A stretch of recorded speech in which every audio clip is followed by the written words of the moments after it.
All right, let's go ahead and get started, guys. Happy Friday, everyone. Welcome aboard. This is Ilian Yotov, founder of allthingsforex.com and creator of the quarter theory methodology. Also host a popular daily program, the All Things Forex broadcast, on my website, and you're welcome to check it out for yourself. Visit www.allthingsforex.com. I'd also like to thank our friends at fxstreet.com for hosting this series of weekly Outlook webinars. And without further ado, let's go ahead and prepare for the upcoming trading week ahead of us. Another busy trading week, by the way. After we had some interesting couple of weeks here with filled with interest rate announcements by major central banks, much better than expected employment report from the United States, and as we head into next week, the main event is going to be the Federal Reserve's interest rate announcement. Without a doubt, everyone will have their eyes focused on that event. But before that, we're going to start with the first of the top 10 events, and that's going to be the Consumer Price Index from the United Kingdom. That's going to kickstart the sequence of top 10 economic events that we'll discuss in the program today. Without a doubt, the British pound is going to be one of the currencies that we're going to focus on in the upcoming trading week. There's several important events taking place from the United Kingdom on Tuesday and Wednesday of next week. And the British pound's managed to bounce a little bit off of the recently established lows. It literally has been in a free fall, as we have discussed on a regular basis on this program. And he's managed to bounce a little bit. We'll take a look at the pound-dollar daily chart in a minute. Before we do that, however, I wanted to share with you the consensus forecast is expecting that the Consumer Price Index, which is the main measure of inflation in the United Kingdom, is going to increase to 2.8% year over year from 2.7% year over year in January. So the February reading is expected to be 2.8%. What that means is that inflationary pressure is starting to inch higher in the United Kingdom. And if that continues to be the case, then obviously the Bank of England may not feel as comfortable as far as easing monetary policy further. Although I don't think that particular increase is so drastic to prevent the Bank of England from more easing, the pound could find some support from rising inflationary pressures. And if we take a look at the daily chart of the pound versus the dollar, we're going to see that the pound is managing now to bounce off of these recent lows here that were established earlier this week at the $1.4830. There was an area of support around the $1.48 level. That was from 2010. So literally 3 years ago, the pound recently broke below the bottom of that long-term range between roughly the large quarter point, which is an important level in my quarters theory, at the $1.5250. $1.5232 was the support level there for the pound. It has been a bottom of a range for the last couple of years. The pound broke below that level. As I said weeks ago on this program, that was a very technically bearish development, which I said would open the door for further pound losses, potentially hundreds of pips. You can't really tell the exact number of pips that are going to be produced after such a long-term breakout of an important support or resistance level. It's an important long-term support or resistance level. But generally speaking, my rule of thumb is that there will be, in most instances, hundreds of pips more of losses or gains after a breakout occurs, whether it's above an important resistance level or below an important support level. For the pound dollar's case, it was an important multi-year support level. It was the bottom of a multi-year range at $1.5232. That level was broken below, and then we saw the pound dropping another 400 pips below it.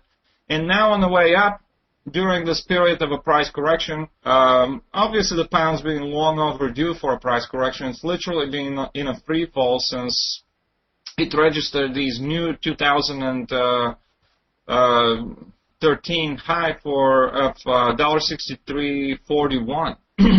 That was approximately near the top of the range, around $1.63, which was the multi-year resistance level, multi-year top of a range there. So the pound's fallen to the bottom of the range, broke below the bottom of the range. Now on the way up during this price correction is heading to that previous support area, which was the bottom of the previous range. $1.5232 is the first level of potential resistance that the pound dollar could test. A little bit above that, of course, you have the large quarter point to the $1.5250, which is the important area there in my quarters theory.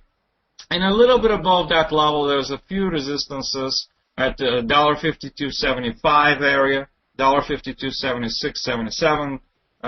So all of these numbers are within the large quarter point to the $1.5250. So I wouldn't be surprised if any of these levels is being challenged, especially the $1.5232.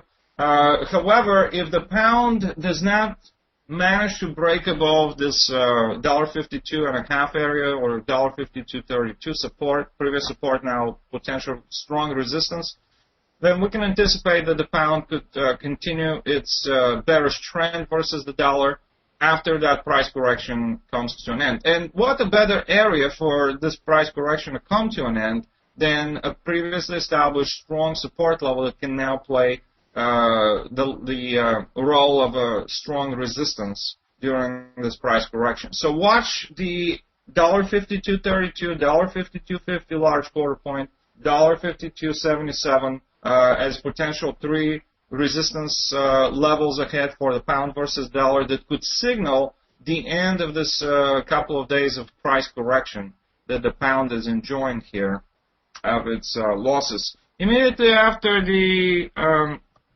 United Kingdom's Consumer Price Index, we're going to pay attention to the Eurozone Economic Sentiment Index on Tuesday, the ZEW Economic Sentiment Index. And this has been one of the two forward-looking indexes that has shown signs of improvement as far as business and economic sentiment is concerned in the euro area. The ZEW and the IFO surveys and indexes that are based on these surveys in recent months have shown that conditions may be improving in a long run up to 6 months ahead is what the span of this outlook in surveys is. The German ZEW Economic Sentiment Index is expected to show a reading of 47.9, which would be a little bit less than 48.2 in the previous month, but that's for Germany alone, which of course is important because Germany is the largest economy in the Eurozone. However, the overall Eurozone ZEW Economic Sentiment Index is expected to show another month of improvement with a reading of 43.7 compared with 42.4 in a previous month. And if that is the case, then that will continue the trend that has been established in the last few months of improvement in the ZEW Economic Sentiment Index. As I said previously, this is a forward-looking index. It doesn't mean that current conditions are looking pretty. But it is an indication, perhaps an early leading indicator, that economic conditions in the euro area could start improving probably up to 6 months ahead of time. Current conditions, we know that they're not, growth in the euro area still remains nowhere to be seen. And we know also that there is a chronic contraction, as I've been saying all along throughout the last year. There's a chronic contraction in the manufacturing and services sectors of the Eurozone. So later on in the week, you will see in one of the top 10 events is the so-called composite index of Purchasing Managers Index from the Euro area, which is a composite index for the services, activity in the services and the manufacturing sectors. So we'll talk about that in a few minutes. The first of the U.S. economic reports, notable U.S. economic reports for next week is going to be the housing starts. Obviously, this is a leading indicator of housing market activity. measures new construction of new residential properties.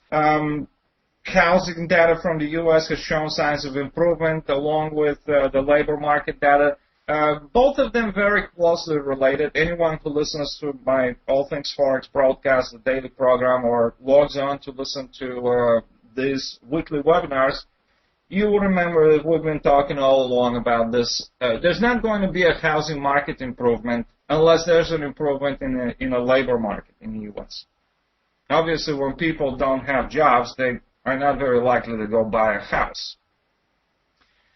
And so we have seen improvement in both sectors. Labor market's been showing signs of improvement, and so is the housing market. So is that trend going to continue? That is the answer we're asking ahead of next week. As far as the consensus forecasts, the housing starts are expected to show 920,000 new homes. Builders broke ground on 890,000 homes in January. For February, a little bit of an increase there to 920,000. So it looks to me that the housing starts would be another potentially decent report. Building permits is a component of the housing starts. Building permits are expected to reach 930,000 compared with 900,000 in the previous month. So both of them, the housing starts and the building permits, could be a little bit higher in the month of February. So this would be in line, obviously, with the trend of improvement in the U.S. labor market. On Wednesday, we're going to pay attention to the Bank of England meeting minutes, which is going to be the major risk event for the British pound, in my opinion, next week. And if you can see this correction that I was showing you earlier that the pound is now enjoying versus the dollar, this could be the potential event that stops the correction and the strengthening of the pound in its tracks. Why? Well, the previous meeting minutes from last month's meeting of the Bank of England showed us that there were more policymakers, including the Bank of England governor, voting for an increase in the size of the so-called asset purchase program, which is the quantitative easing program of the Bank of England. Obviously, if the Bank of England does more easing or increases the size of its quantitative easing operations, that's not going to be a British pound positive. And that was one of the contributing factors there, along with the fears of a triple-dip recession and disappointing economic data from the United Kingdom, which is only elevating these concerns that there may be a triple-dip recession in the UK, which ultimately raises the odds that the Bank of England will be forced into doing more easing. And obviously, all of that comes together. If it's coupled, especially with some risk aversion there, it comes together and weighs on the British pound. And it has served, all of these factors have served as the catalysts for that free fall that the pound experienced in the recent months. So if we get to see, also last month with the minutes report, showed that the Bank of England policymakers put on the table once again the discussion of actually cutting interest rates. Not only there were more votes, including the governor voting for an increase in the asset purchase program, but there was also the discussion whether or not to cut rates. And if that is what the market, if that is what the minutes report shows us on Wednesday, once again, that there were policymakers, more policymakers calling for an increase in the size of the asset purchase program, if the discussion is still on the table whether or not they should cut interest rates, then obviously that could serve as another catalyst to end the pound correction and strengthening of the pound, and then we can see the pound returning back into that previous trend pattern, which has been a negative trend for the last few months versus the US dollar. So mark that on your calendars, Wednesday morning, 5:30 a.m. Eastern Time, the Bank of England meeting minutes. Along with the Bank of England's minutes report, we're going to see the release of the climate count change, which is a fancier language for jobless claims. in the United Kingdom, along with the unemployment rate. The consensus forecast for the unemployment rate in the UK is to stay unchanged at 7.8%, and the jobless claims are expected to drop by 5,200 compared with a bigger than expected drop by 12,500 in the previous month. So it may not be that bad of an employment report, but the big event, I think, and the big risk event is going to be the Bank of England meeting minutes. And then just 3 hours after that, on Wednesday morning, another event taking place in the United Kingdom, the annual budget release from the Treasury in the UK, which outlines domestic government spending, borrowing levels. Many of you perhaps remember in recent years that the United Kingdom's government has undertaken some of the most aggressive spending cuts since World War II. And, of course, that is at odds with economic growth and has been a contributing factor for the UK economy and the growth there to suffer. And this is why we've seen the UK, this has been one of the factors that, along with the crisis in the euro area and the recession in the euro area, which is the largest trading partner of the UK. But all of these factors have been weighing on economic growth in the United Kingdom, leading to a double-dip recession. The UK economy returned to growth only for one quarter in 2012. In the third quarter, it returned to growth, and then disappointingly contracted again in the fourth quarter. We still don't have the numbers for the first quarter of 2013, but as I've said previously at previous programs, I would not be surprised if there's another quarter of a contraction in the United Kingdom's economy in the first quarter of 2013. That would be 2 consecutive quarters of negative economic growth, which is the basic definition of a recession, which in the United Kingdom will be a triple-dip recession. This is one of the main reasons, as I explained earlier, behind the weakness of the British pound in recent months. The fears of a triple-dip recession, which ultimately raise the expectations that the Bank of England will have no other choice but to do more easing. So we'll see what the budget release is there and whether there's going to be more spending cuts ultimately, and of course that could trigger some more concerns that economic growth may not be as strong enough to avoid a triple-dip recession and to continue that contraction there in the UK economy.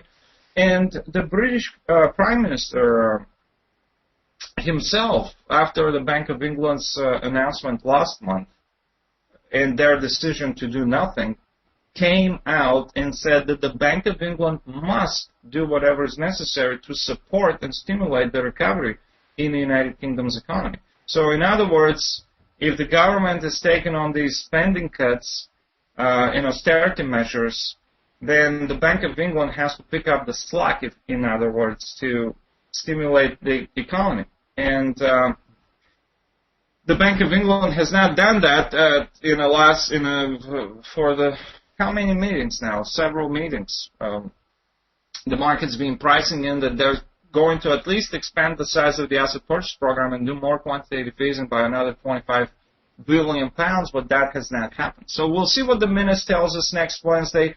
We'll watch the annual budget release. These are the implications of these reports. Both of them could be significant risk events for the British pound that could put the pressure on a pound sterling once again. We'll see the pound encountering resistance from a technical perspective at the levels that I was telling you, in the vicinity of the large quarter point at the $1.5250. And if these fundamental factors weigh on the pound, and if that's especially coupled with more risk aversion, let's say the market fears about the future of Italy increase, obviously that could weigh on the pound as well. In a risk-averse environment, the pound is not going to do very well against the US dollar. So these are significant risk events for the British pound. That's going to lead us to the main event of next week, which is the Federal Open Market Committee's interest rate announcement. I wrote in my outlook last week for FX Street, and perhaps many of you have read it this morning. I think it was published either yesterday or this morning. And I try to summarize it, what the outlook for the Fed is in a few sentences. So short and sweet, this is what I pretty much wrote. Quote, despite the improvement in the U.S. labor market and other sectors of the economy, the Fed has made it very clear that policymakers are committed to open-ended quantitative easing until the unemployment rate falls below 6.5% or inflation exceeds 2.5%. With the impact from the sequestration yet to be felt in the months ahead, the Fed is currently not in a position, that's my opinion of course, but I feel that the Fed is currently not in a position to start tightening monetary policy and will maintain the current monetary policy course at its March meeting and probably into 2014. In other words, I wrote, quantitative easing and exceptionally low levels for the federal funds rates are here to stay, and the greenback could come under pressure if the Federal Open Market Committee's statement reminds the markets that the Fed is in no hurry to call it quits anytime soon. And this is what we're already starting to see in the markets being priced in a reaction today, because the dollar is not obviously doing very well in a trading session today, and it could actually, provided of course that the situation in the Eurozone and especially in Italy does not get any worse over the weekend, because as I've been saying, well, for weeks now, since the inconclusive election in the Euro area, in Italy rather, I've been warning about the event that's taking place today as we speak, and that is the first meeting of the Italian Parliament, the new Italian Parliament, which neither one of the parties there after the election was able to win the majority. There has to be some sort of a coalition that's formed, but then the Democratic Party that had most of the votes, but not the majority, they're trying desperately to form a coalition with the Five-Star Movement. The Five-Star Movement, however, is an anti-establishment movement. They have been very clear. They don't want to get in any coalitions with existing parties. That's their whole purpose of existence, is that to be anti-establishment. So it doesn't sound to me that a workable coalition is going to be formed. Workable coalition government is going to be formed.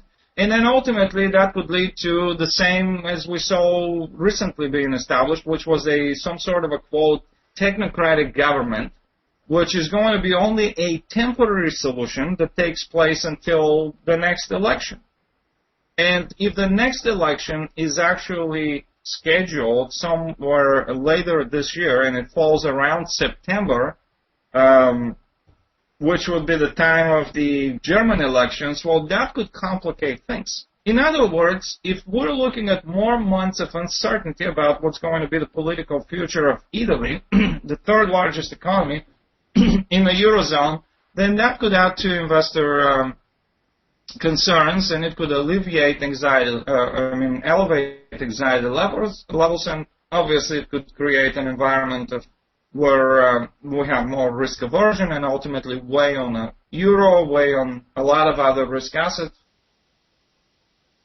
weigh on the higher yielding currencies, stop the unstoppable, what seems as an unstoppable rally in the equity markets and so forth and so on. You know the story, you know the song and dance of the last 3 years since the European debt crisis started. In other words, the European debt crisis could flare up again, and if it does, then obviously that could be have a big impact on the euro and other high-yielding currencies. But ultimately, it could lead to U.S. dollar strengthening, as the U.S. dollar right now is, I think, being seen as a safe, not only right now, but it's normally seen as a safe haven currency, but now especially that the U.S. is showing signs of improvement, the U.S. economy, while other economies are not doing well, the U.K. or Japan or the Eurozone. Obviously, the dollar is having that attractiveness at this point, if you will. And the only thing that could make the dollar less attractive is if the markets continue to price that the Fed is not going to start to tighten monetary policy anytime soon. I don't think that the Fed is going to announce that they're going to tighten monetary policy on Wednesday. I don't think that this is the right time. But what's important to note is, especially if you listen to my All Things Forex program, because last Friday was a non-farm payrolls Friday, so on non-farm payrolls Fridays we don't have these weekly outlook webinars. But if you want to listen to what my outlook is, you can definitely join me on a daily basis on allthingsforex.com. So if you've done that and you listened to the All Things Forex program last Friday, then you would remember what I talked about, and that was very important reaction of the market after the non-farm payrolls report. Many of you would remember the non-farm payrolls were much better than expected. And the dollar was actually well bid in the aftermath of that better than expected employment report. And as I explained on my program last Friday, I said that's very important because we're now seeing the dollar being supported by strong U.S. economic data. We had before the strong economic data from the U.S. Supportive of the markets rally, and then ultimately supportive of risk assets, which ultimately we could see the dollar being put under pressure in that kind of an environment. But it was different last Friday. And so that is when we may be seeing that shift already happening, where the dollar is becoming more attractive as a result of stronger U.S. economic data, which raises the odds. And the reason why the dollar is becoming more attractive on strong U.S. data is because strong U.S. data, more signs that the U.S. economy is improving, raises the odds that the Fed could start tightening monetary policy sooner rather than later. And I don't think that the Fed, as I've been saying all along, I don't think that the Fed's first step towards tightening is going to be raising interest rates, cold turkey stopping quantitative easing. No, that's more than likely not going to be the case. But the first step, I think, of the Fed towards monetary policy tightening would be a reduction in the size of its quantitative easing operations. And if the Fed starts hinting that that may be the case, that the Fed could reduce the size of that aggressive, open-ended quantitative easing that they recently announced, then that's the first step towards tightening. The dollar will benefit from such expectations. And each and every positive U.S. economic report increases the odds that that could happen, and the market's expectations will be priced accordingly, and the dollar will benefit from such expectations. So that's something to watch as we head into next week, into the Fed's interest rate announcement, and also in the weeks and months ahead. Is the trend of improvement in the United States, U.S. economic data from the labor market and other sectors of the economy, if the trend of improvement continues, then that raises the odds that the Fed will consider making that first step towards tightening, and the dollar will benefit from such expectations. Now, moving forward with the top 10 events, next week I've chosen to put in a top 10 list the New Zealand Gross Domestic Product report. The Reserve Bank of New Zealand yesterday decided to, a couple of days ago, decided to sit on the sidelines, no changes in their monetary policy, keeping interest rates at the record low level at 2.5% for another month. No surprises there whatsoever. But what's important to note is that the Reserve Bank of New Zealand has joined currency wars a couple of months ago, speaking about, even hinting that there may be a potential intervention to, quote, smooth the peaks there of the New Zealand dollar. According to the Reserve Bank of New Zealand governor, the New Zealand dollar is about 10 to 15% overvalued versus the U.S. dollar.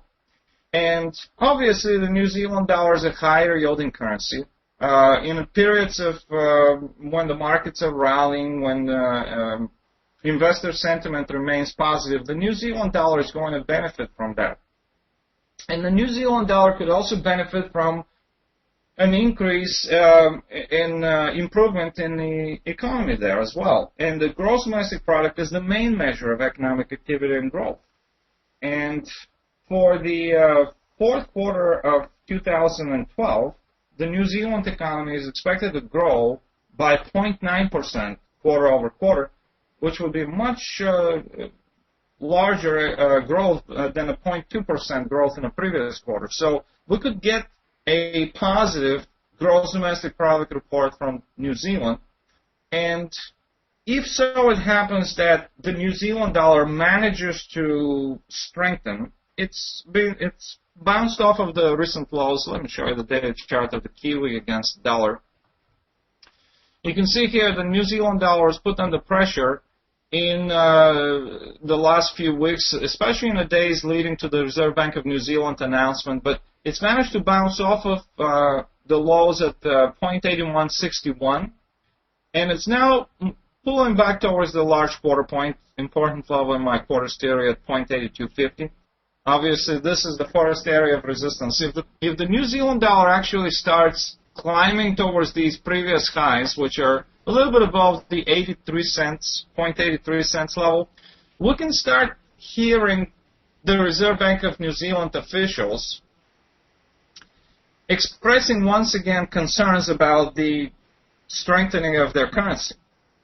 And I think that now the Reserve Bank of New Zealand has become one of those central banks that has given us an indication that they would be willing to step in to prevent significant appreciation of their currency. That, by the way, those kind of statements started coming in when the New Zealand dollar began to break above 85 cents level. It reached as high as 0.8532, and then it was quickly put under pressure because we started seeing these, I would call them verbal interventions from New Zealand, Reserve Bank of New Zealand officials.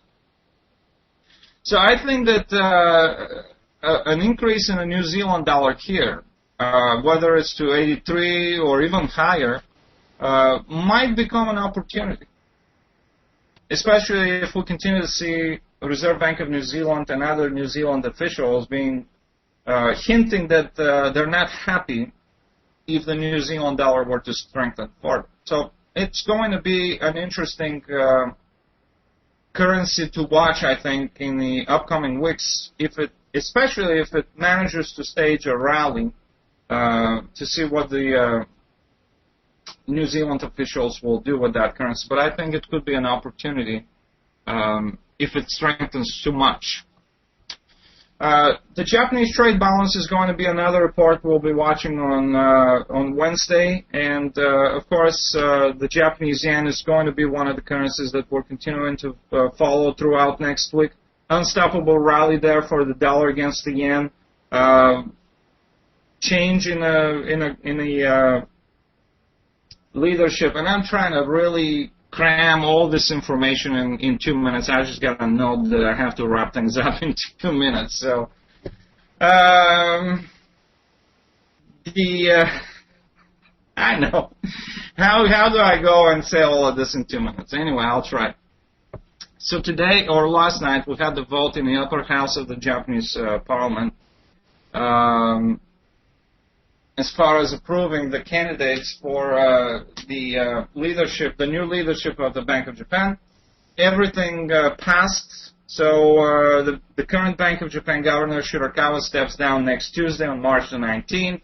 The new government, the new governor is going to take his place. New governor is Haruhiko Kuroda. He was approved. Hikuyo Awata and Hiroshi Nakasao also were approved by the parliament in the last couple of days as the deputy governors. So, just as the market has been pricing in, there's a new leadership of the Bank of Japan, and the new leadership is the preferred kind of a leadership by the Prime Minister because the new leaders of the Bank of Japan are committed to continuing the aggressive quantitative easing and monetary policy easing operations of the Bank of Japan. So I don't expect any shifts, any changes in the current Bank of Japan policies. So the yen could continue to stay under pressure. The Japanese trade balance report should be an important event next week. If it continues to show that the deficit is increasing in Japanese, the deficit between imports and exports. I mean, many of you know that Japan is mainly an exporting economy, so it should run a surplus. But unfortunately, in recent months, we have seen an alarming trend of rising trade deficits, rising account deficits for the Japanese current account. And if that trend continues, then obviously that's not a sign of improvement, and it could mean more aggressive measures to spur economic growth, to help exports, and to fight deflation. And one of the big tools to achieve these goals, now that the Bank of Japan and the Japanese government are focused on, is weakening the Japanese yen. Competitive currency devaluation, this is the current game, despite of what people, what the G20 said, that there's no currency wars. It's more than obvious there's competitive currency devaluation around the globe, and the Japanese are probably the most aggressive ones at this point with that.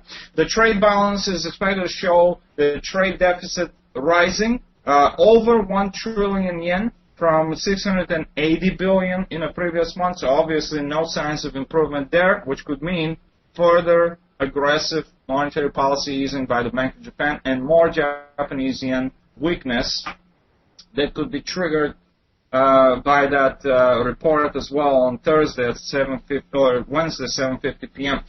The Eurozone Composite Purchasing Managers Index is another important report from the Euro area next Thursday. We'll be watching that event to see whether the chronic contraction in the Eurozone manufacturing and services sectors continues. And it probably will, according to the consensus forecasts. A reading of 48.2 is expected for both the manufacturing and the services indexes. Both of them are expected to stay below 50. That's in contraction territory. Readings below 50 indicates contraction.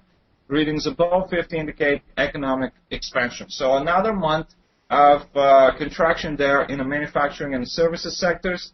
In the euro area, obviously, that more signs of weakness from the euro area could mean that we could see the European Central Bank considering further easing. That could weigh on the euro as well.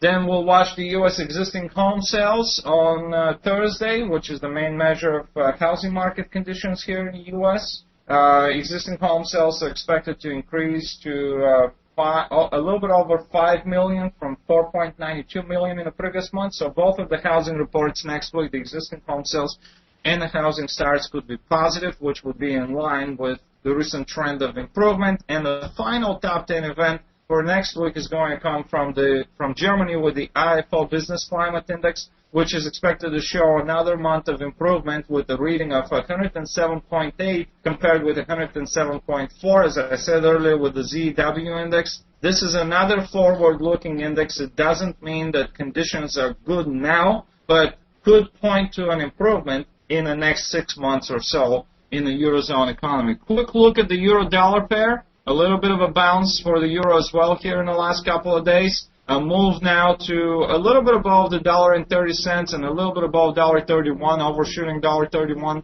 earlier today. The first level of resistance for the euro is $1.31.33. That is a level that I'll be watching next week. A little bit above that, we have another potential resistance at $1.31.60. And then, of course, the ultimate resistance area is around the large quarter point at $1.3250, which used to be a bottom of a previous range here. $1.3255 is another resistance level. Should the euro encounter resistance at any of these levels up to $1.3250, we could see the trend of euro weakness resuming after that. The Italian parliament is meeting today, as I said earlier, as we speak, over the weekend. And later today, we'll watch for any news whether or not there's going to be any workable coalition being formed in the euro area in Italy. If there isn't, More than likely, a technical government is going to be put in place until the next election takes place. And as I said earlier, if we're looking at more months of uncertainty, that could put pressure on the euro. And if Eurozone economic data continues to disappoint next week, especially that composite purchasing managers index, if it's another disappointing one, we could see the euro staying under pressure next week, especially if the Fed does not hint, or if the Fed hints that they might be looking at perhaps tightening monetary policy sooner rather than later. That would be a big factor as well that could help the dollar and could weaken the euro. So the euro, the pound, and the Japanese yen, the three currencies in the spotlight throughout next week. Make sure to tune into our Outlook webinar next Friday. And make sure to stay in touch and listen to my daily All Things Forex broadcast on my website, allthingsforex.com. You can follow us on Twitter at All Things Forex is the Twitter account. With that said, I'd like to thank all of you for attending the webinar today. Thank you very much. Have a great afternoon and a great weekend, and I will see you again next Friday.